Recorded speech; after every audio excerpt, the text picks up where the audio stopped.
What's happening, so fam? So today I want to talk about meat consumption, and I know that's not going to really sit well with everyone, but that's totally okay. All I'm going to do is share with you the things that I've learned across my entire career being an esoteric doctor, being a life coach, nutritionist, shaman in general. These are the things that I've had to learn over 30 years of my life when it comes to meat consumption and how it affects your ascension. So don't forget to subscribe, comment, and share. And if you're looking for one-on-one coaching, go ahead, send me a DM or click on the link in my description or bio below, and you'll be able to set up that clarity consult where we can find out ways to accelerate your ascension to see if you're a good fit for the one-on-one coaching. So, I'm just going to start off with research, all right? When you do Qigong tells you that death and stagnation are tied to black energy.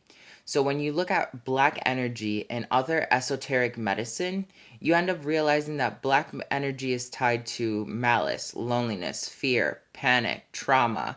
Um, it's tied to all these really nasty negative emotions. Now, sometimes, I'm not judging anyone who eats meat or anything like that, but sometimes people want to come at me and tell me, hey, well, our ancestors used to eat meat. Yeah, you're right. They used to. But look at the practices that our ancestors used to do versus the practices that we do right now. We kill animals right now for mass consumption. And a lot of the times we don't even need to eat those animals. On top of that, we abuse a lot. Well, I don't abuse them, but the corporations that produce the meat tend to abuse those animals and not care for those animals. Our ancestors had particular processes. There were certain kind of animals you could eat. There were certain times you could eat those animals, and there was a certain process in which you could actually eat an animal, right? The Native Americans would only take what they need. They would create a ceremony where they honored the animal. They would step into that ceremony before they actually started hunting the animal, and then after, when they found it, they killed it, and when they ate it again, we very it's not very often where people actually do that, right? That you pray over your food and you change the vibration of the food that you're experiencing. So that's one major difference between our ancestors and ourselves today. Secondly, if an animal today is being abused, it's being, hoarded in small cages, it doesn't have the opportunity to like expand and like have a life where it can feel fulfilled, it is conditioned to have trauma, right? Think about a lot of us who have inner child trauma.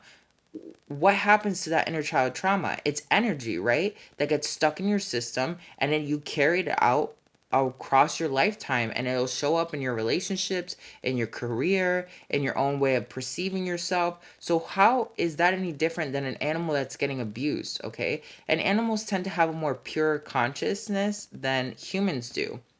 So if your inner child is able to absorb all these negative events and then carry it out with you throughout years and years and years of your life until your very death, if you never deal with it, an animal that is bred just to consume and is treated like crap, when you finally eat that animal, you are eating in all the black energy: death, stagnation, illness, malice, panic, fear, trauma.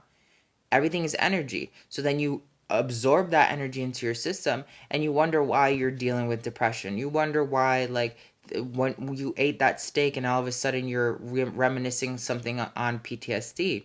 Now, these are just facts. Like, when I have students come in and my students want to work with me, the students that actually take my advice and turn vegan or vegetarian, just until their training is done, they skyrocket their ascension. It's like so fast and so clear because they don't have this black energy obstructing them. Your psychic abilities do open up faster because your perception of reality changes. All right. So a lot of times people are like, oh, well, animals don't have the same level of consciousness. That's BS. Cows remember, animals have feelings. Any animal that like a dog, for instance, or a rabbit, when they have babies, right? They get attached to their children. They want to, like, be there with their babies, right? That shows you a level of consciousness, right? At fifth dimensional consciousness, if you really want to accelerate to fifth dimensional consciousness, you have to understand that everything comes back to love and everything comes back to a reflection. How would you feel if someone bred you treated you like crap your entire life just so that you can be eaten at some point, or maybe they bred your children to do that, right? That wouldn't be fifth dimensional love. That wouldn't be fifth dimensional consciousness. We're not practicing the same levels of knowledge that comes from the ancients when it came to eating meat. Secondly, like I really like to I like to put this out there is like, if at some point something happened in the world where I was forced to eat meat and that was the only thing I had to do, I would personally try to go out and get my own meat. When I was growing up, like my family had animals, right? And we would raise those animals. Those animals would be, loved. They were our pets and stuff like that. They had a great life. And at some point, yeah, they would have to give back to the family, which would be, with their lives and consumption of meat. But it was a different practice than just going to the grocery store and buying meat that you don't even know how it was treated. We actually cared for these animals. We actually loved these animals. They were part of our family. So when we ate them, it was a different energy, a different level of interaction. Were we still eating black energy, death, and stagnation? Yes, totally. But it wasn't as deep as a trauma that comes from mass corporations that actually produce meat. It just was not the same level of impact. You'll also notice that when you stop eating meat, your energy vibrates. It gets cleaner. You start thinking more clearly. All right. And then if you go probably a month or two without eating meat and all of a sudden you decide to eat meat again, you feel that energy in your body. You feel weighed down. You feel like, ugh, like I don't know why I just did that to myself. And you can ask any person who has switched to vegetarianism. You do feel the difference. You become numb to feeling those energies at some point in your life because, of course, like once you condition yourself to do something for such a long time, you're going to become numb to it in general. Same thing when you're, not loving yourself for a while, you just get accustomed to not loving yourself. So you really have to look at these aspects of, what are you trying to put into your body? What kind of energy are you trying to resonate with? I don't judge anyone who eats meat. I'm just telling you exactly where I'm coming from. Because to judge someone who eats meat and say, like, oh, you're living a crap lifestyle because you eat meat, is not you holding this perception of neutrality, which is samadhi. I'm looking at all the options based off of what I've experienced and what I've seen hundreds of thousands of people experience through my work. Is the fact that, like, you stop eating meat, your ascension skyrockets. You stop eating meat, your trauma has to move out of the way. You stop eating meat, you are constantly expressing yourself in a higher vibration. The reason why I brought this up is because somebody posted, sent a message this morning and was like, is there a way to or achieve 5D and not go vegetarian or vegan? And that literally set me up the wall for a hot minute because it's like people want to have their cake and eat it too, right? You want to reach fifth dimension, but you don't want to make any of the necessary changes to actually like open yourself up to embracing more fifth dimensional energy. In fifth dimension, people don't really rely on eating a ton of meat. Like that's just what it is, right? The ancestors were also focused on eating mostly vegetation and herbalism, and sometimes accompanying that with meat.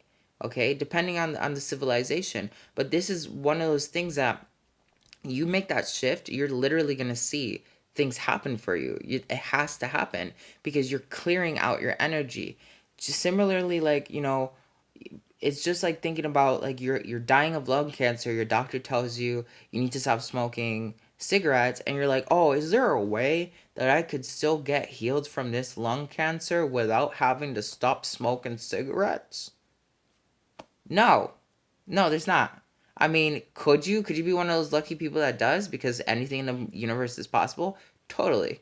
Like, who knows? But you'll probably be one of those very low cases that actually ends up happening in that direction. So we have to, like, look at ourselves. We have to look at what we're doing. And not everyone can shift to being a vegetarian or a vegan. Like, some people have health conditions that they have to, like, eat some sort of meat to compensate for themselves. But at the same time, you can always find an alternative that doesn't have anything to do with meat to still supplement what you're going through and still find an answer. People just get comfortable with the first immediate answer that comes to them and they don't make any other shifts beyond that. So like when you're really thinking about what you're going to do in 5D, you have to look at, not only are you smoking cigarettes, that lowers your vibration. Are you eating a ton of red meat? That lowers your vibration. Are you doing all these other things in terms of lifestyle habits? Do you go to sleep every night watching like horror movies? That lowers your vibration. Everything that you experience is energy. Every energy that you come into contact with is consumption or interaction that's influencing your reality, because we are co-creating not only with other people who are co-creating, but also all these intelligent energies that don't seem to look like they're intelligent, right? And to top off this last little statement, intelligent energy saying, feng shui tells us that, like, if you care for your car, you give it an essence, you talk to it, you give it love, all of a sudden it lasts longer, right? If you take the opportunity to even just recognize inanimate objects, they last longer, okay? We see that happen with plants, which are living. They seem kind of like not really doing much. You talk to them, you love them, bam, they grow faster, they look more beautiful, they appreciate you, they sing, right? So think about that when you decide to eat meat next time.